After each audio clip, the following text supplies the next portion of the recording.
পাঁশকুড়া ধর্ষণ কাণ্ডে ধৃতের আরও কীর্তি এবার সামনে এলো। অভ্যন্তরীণ রিপোর্টেও নির্যাতনের উল্লেখ মিলেছে। জেলা স্বাস্থ্য দপ্তরের অভ্যন্তরীণ কমিটির রিপোর্টে চাঞ্চল্যকর তথ্য পাওয়া গিয়েছে। কথা বলবো জিলাম করঞ্জাই রয়েছেন আমাদের সঙ্গে।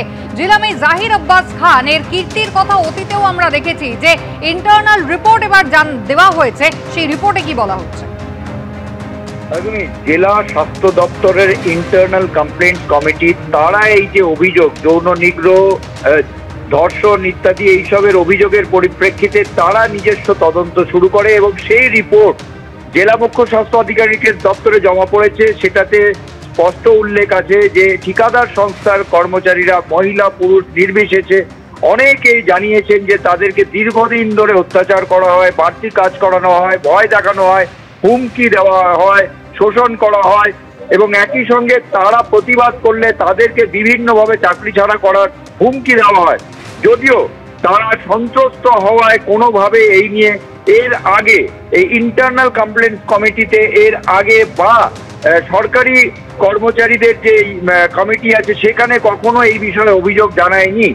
কমিটিতে এটাও দেখা গিয়েছে যে তারা জানতে পেরেছেন ওই বেসরকারি ঠিকাদার সংস্থা তারা নিজস্ব কোনো নজরদারির ব্যবস্থা রাখেননি, পুরোটাই তারা দায়িত্ব দিয়েছিলেন জাহির আব্বাস খানের কাছে এবং সে যেহেতু পুরোটাই নিয়ন্ত্রণ করত তাই এই ধরনের পরিস্থিতি তৈরি হয়েছে। তবে এই রিপোর্ট তারা জমা দিয়েছেন জেলা মুখ্য স্বাস্থ্য আধিকারিকের দপ্তরে। ডক্টর বিভাস রায় তিনি এই রিপোর্ট স্বাস্থ্য দপ্তরে জমা দেবেন খুব শীঘ্রই, তার নিজের পর্যবেক্ষণ সমেত, তেমনটাই জানা যাচ্ছে স্বাস্থ্য দপ্তর এবং জেলা মুখ্য স্বাস্থ্য আধিকারিক দপ্তর সূত্রে। জিলাম, ধন্যবাদ। দমকলে বিস্ফোরণ, নিহত এক মহিলা। মজুত রাখা বোমা ফেটেই বিস্ফোরণ ঘটেছে বলে প্রাথমিক অনুমান পুলিশের। মহিলাকে দমকল হাসপাতালে নিয়ে গেলে মৃত বলে ঘোষণা করেন চিকিৎসকরা। নিহত মহিলার স্বামীকে পুলিশ আটক করেছে। দমকলে বিস্ফোরণের ঘটনা, যেখানে এক মহিলার মৃত্যু হয়েছে। মজুত রাখা বোমা ফেটেই বিস্ফোরণ হয়েছে বলে প্রাথমিকভাবে পুলিশের অনুমান। মহিলাকে দমকল হাসপাতালে নিয়ে গেলে মৃত বলে ঘোষণা করেন চিকিৎসকরা। তার স্বামীকে পুলিশ আটক করেছে। কিভাবে বোমা মজুত করা হলো, কিভাবে এখানে বোমা এলো, পুলিশ খতিয়ে দেখছে।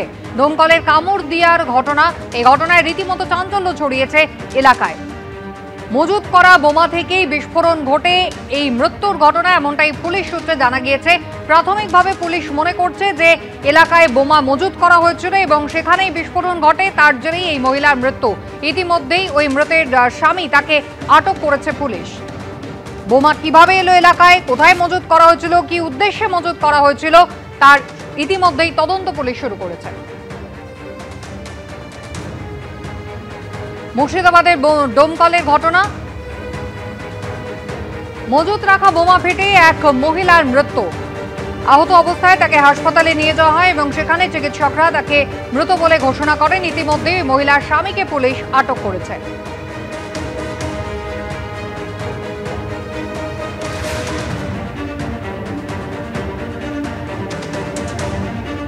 রাজীব চৌধুরী আমাদের প্রতিনিধি রয়েছেন আমাদের সঙ্গে। রাজীব, সদ্য পুজো শেষ হয়েছে, মজুত করা যে বোমা সেখান থেকে বিস্ফোরণের ফলে এক মহিলার মৃত্যু, পুলিশ কি বলছে, কি ঘটেছে?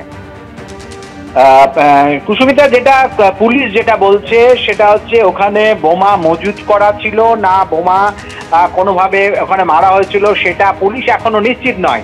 পুলিশ ওই মহিলার মৃতদেহ দমকল হাসপাতাল নিয়ে এসছে। সেখানে মৃতদেহের ময়না তদন্তের জন্য মুর্শিদাবাদ মেডিকেল কলেজ হাসপাতালের মর্গে পাঠানো হচ্ছে এবং ওই মহিলার স্বামীকে পুলিশ আটক করেছে। পুলিশ দফায় দফায় মহিলার স্বামীকে জিজ্ঞাসাবাদ করে জানার চেষ্টা করছে ওখানে বোমা মজুদ ছিল না বোমা মারা হয়েছিল সেটা এখনো পুলিশের কাছে নিশ্চিত নয়। তবে যে কামুরদিয়ারে যে বাড়িতে ঘটনাটি ঘটেছে সেই বাড়ির যিনি প্রধান রয়েছেন তাকে পুলিশ আটক করেছে এবং তার চারপাশটা ঘিরে রেখেছে।